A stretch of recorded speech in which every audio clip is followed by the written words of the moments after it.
ESL One Cologne is behind us. We're at the hotel. We have our winners. Let's just go through the playoffs really quickly. Not only did you take the title, you also kind of took the title of being the comeback kings, because it was three times in a row in 3 different matches, 3 different comebacks. Why do you think you're able to do that? Is it just a confidence thing, or what do you think it is? I don't know, experience, calming each other down, and just individual greatness, I guess. Like, we just took a time out, told everyone to calm down, play a bit different, and then we just roll over people. Is it also because that you've been together for so long? We've been together for almost exactly a year, actually, in this lineup. So does that also play a part in why you're so calm in the game, no matter what happens? Yeah, we've gone through a lot together, so we know that we can do everything we have done so far. Like, nothing is impossible for us in CS, I guess. So I just think we trust each other so and much. Ourselves. Yeah, and ourselves. Yeah, it's definitely important. Vugo, I guess it's better to ask you, how did you feel about the veto coming out from the grand final?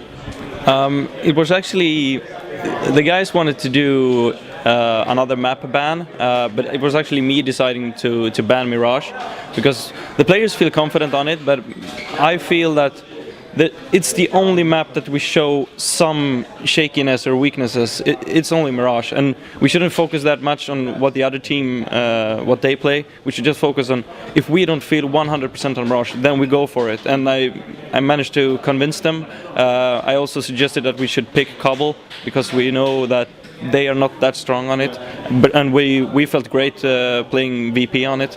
So the veto process went really fine for us, I think. No surprise actually at all. Yeah, that's kind of what everyone kind of agreed with, that Dust 2 was kind of 50-50, and then Cobble was going to go your way, and then Inferno. But yeah, you managed to come back on Dust 2. Did you feel like you had the game in the bag at that point? Oh, anyone really? I mean, we never thought that we could do that comeback on us. So, well, obviously, we know that we can achieve anything, especially now. No, but when they started rolling on Dust 2, which we know is their best map, I'd lie if I say we didn't feel a little down, but we started to pump each other up and say, like, at least get a few rounds. And then we got a few rounds, and then okay, get some more. And we started to build momentum, and everything felt great. And when it said 14 to 10, yeah, but when it said 14 to 10, I think we can do this. We can really do this. And we started rolling, and everything went great. Every player hit their shots.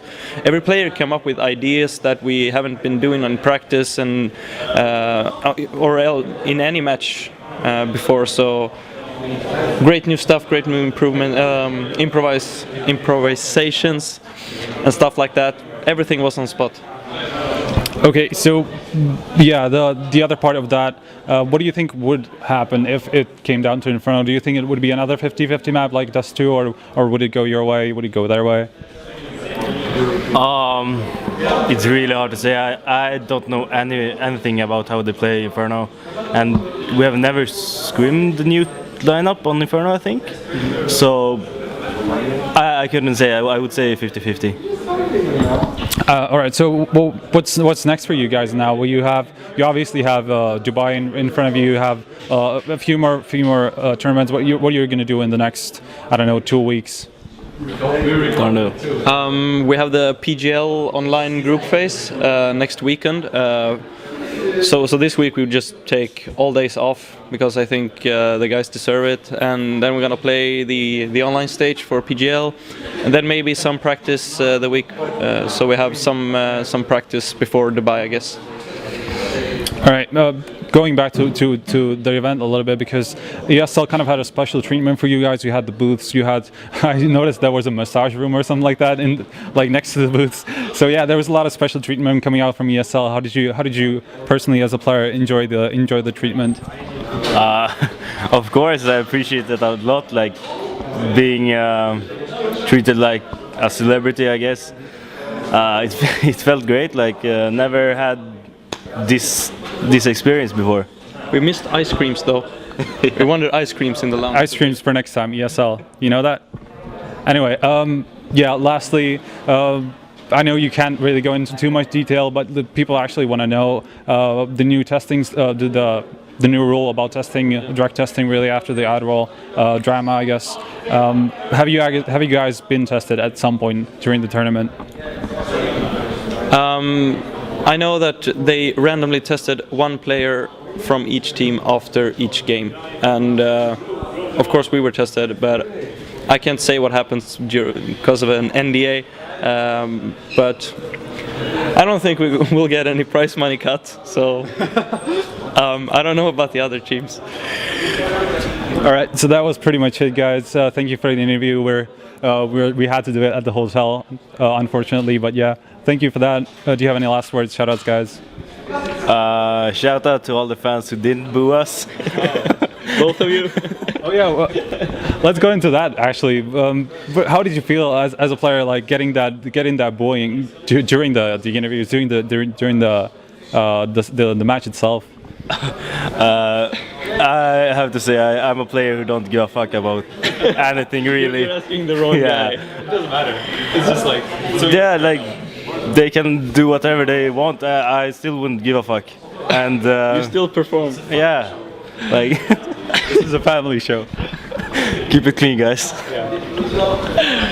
Anything else to say?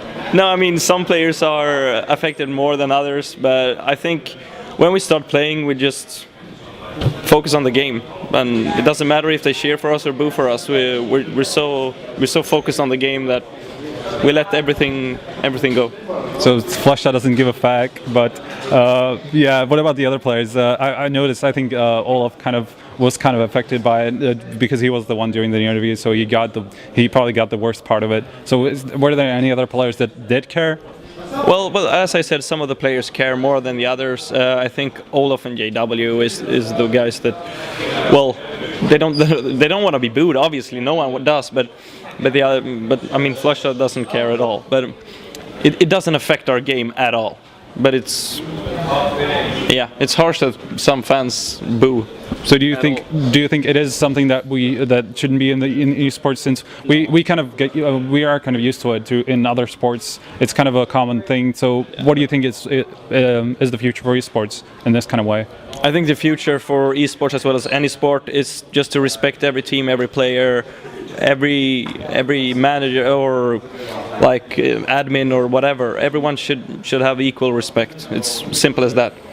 All right, so back to the shoutouts, guys. Anything? Well, Monster, Avast, BenQ, Steel Series, yeah, and DXC. What he's saying. Perfect. We love you guys. All right, so that was the winning interview from ESL One Cologne. Stick to hltv.org for more coverage from the event, as we're going to close it out. Thank you, guys.